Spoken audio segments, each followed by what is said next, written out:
afternoon, students. Now let's proceed to a new topic of life process, that is transportation. When I speak about transportation, definitely the thing need to come to our brain, that how the material inside our body need to move from one part to the another. I'm talking about the salt, ions and different types of minerals. One example I gave you when I was discussing related to the process of digestion, nutrition. I told water. Yes, water helps in transportation.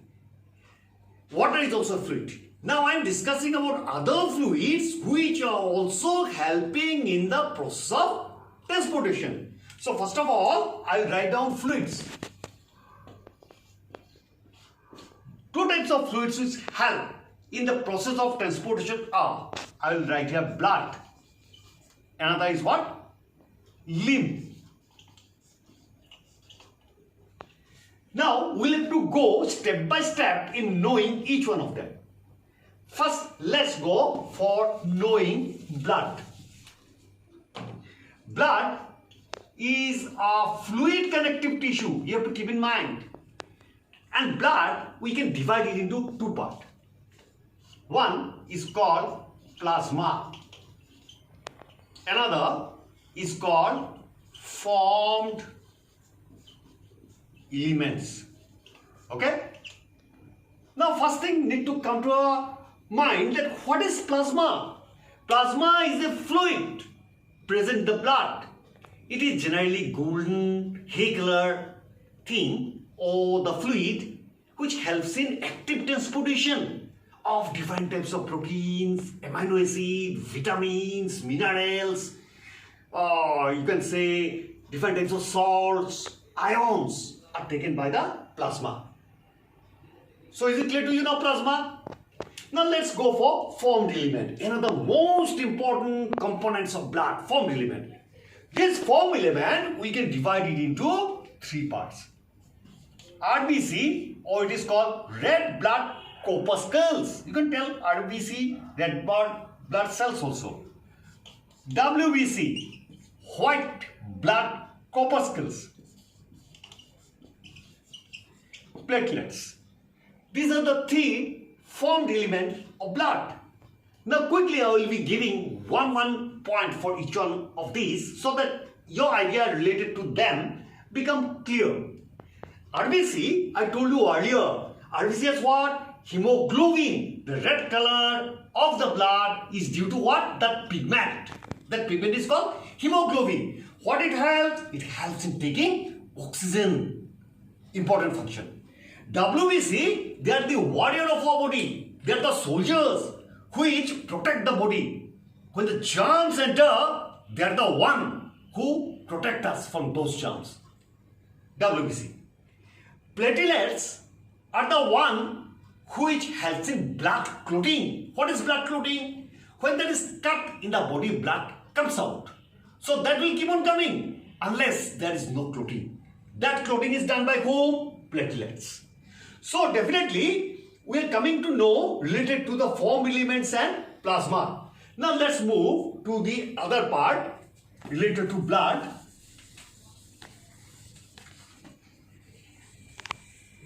Blood moves in the blood vascular system. It's called blood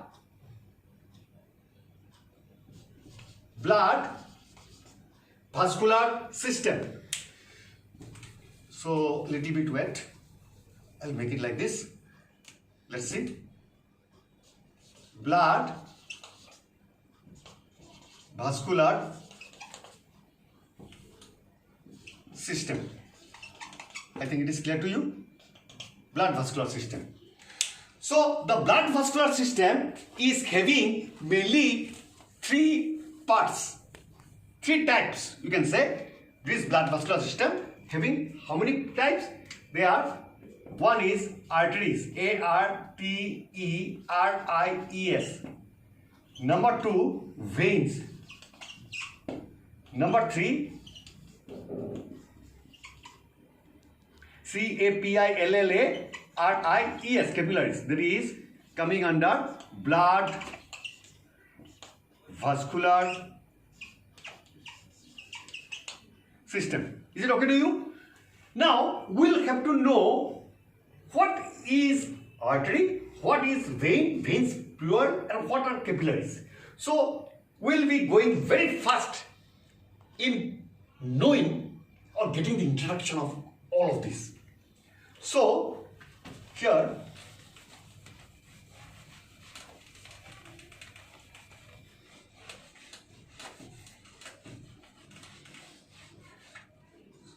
see, I have drawn one diagram. This is our heart.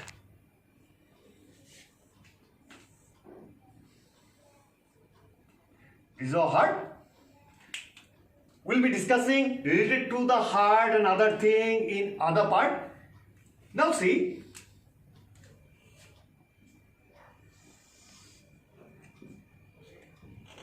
blood moves to the heart. To the heart. This is what? Heart. Blood moves to the heart. Try to get the word. Through a blood vessel that are called veins. Okay? Veins are the blood vessels through which blood moves where? To the heart. Again, there is another blood vessel. Another blood vessel.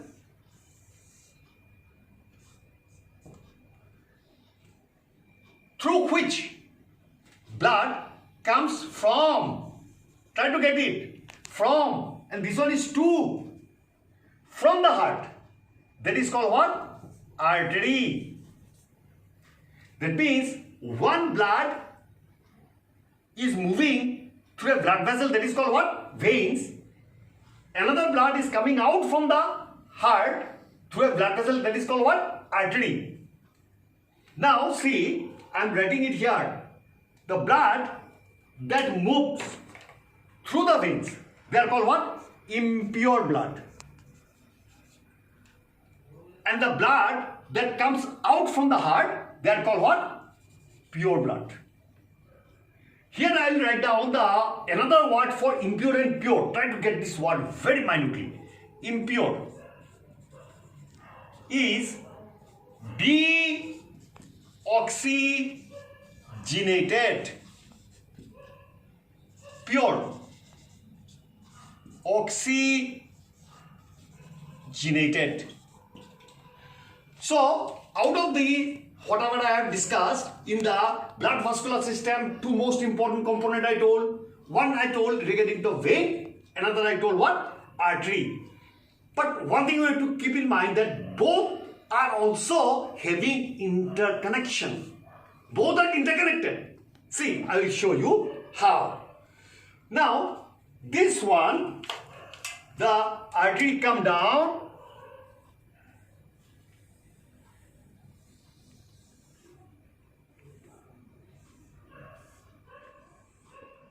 And after coming down, it gets converted or breaks down to capillaries. C-A-P-I-L-L-A-R-I-E-S. Break down to form capillaries. Artery capillaries is called arterioles. These words you have to keep in mind. Artery capillaries are called what? Arterioles. Breaks down. Now, these artery capillaries, and here you are finding there are another type of capillaries here.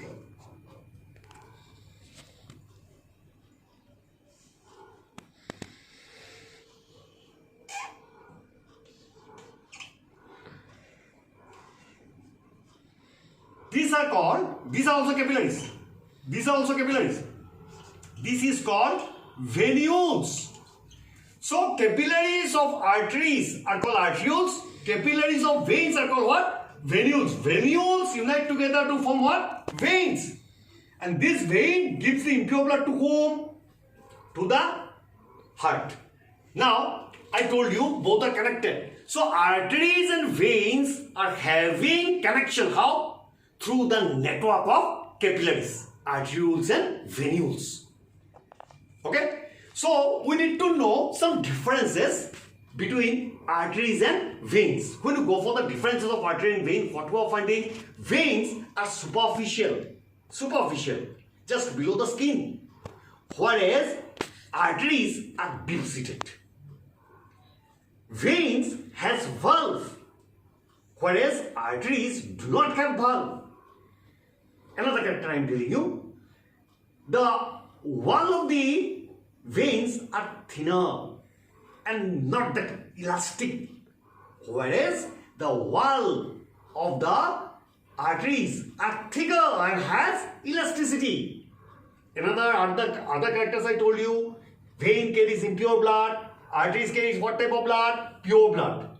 So this is related to how the process goes on.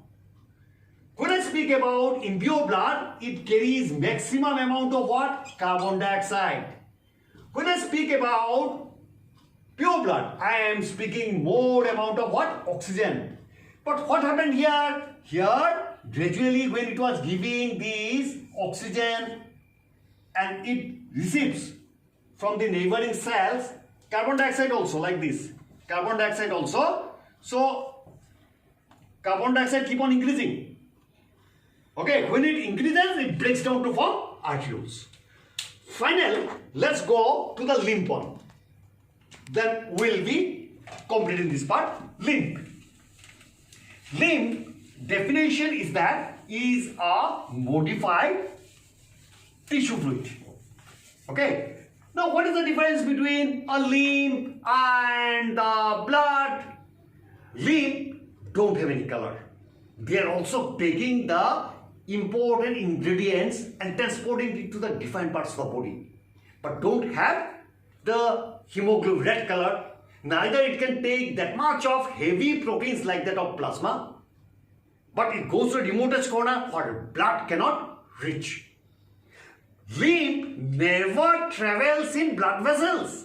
Just like blood moves in blood vessel, lymph moves in a vessel. Lymph, L-Y-M-P-H, lymph moves in a vessel called lymphatic vessels. Okay? Lymphatic vessels has, see, lymphatic capillaries. These lymphatic capillaries unite together to form large lymph vessels, which ultimately gives its what is called the waste products or the increasement of carbon dioxide waste product to whom? Give it to the veins. So, how will you define lymph? It's a modified tissue fluid. What is its function? It gives food to the remotest corner of the body where blood may not reach. It helps in keeping the tissue moist. Tissue buds there. And it moves through vessels which has distinct capillaries, lymph vessels. Ultimately, it gives it input to the veins. Thank you, students, for all the process that we are finding in transportation. We will be discussing more in coming days. Thank you.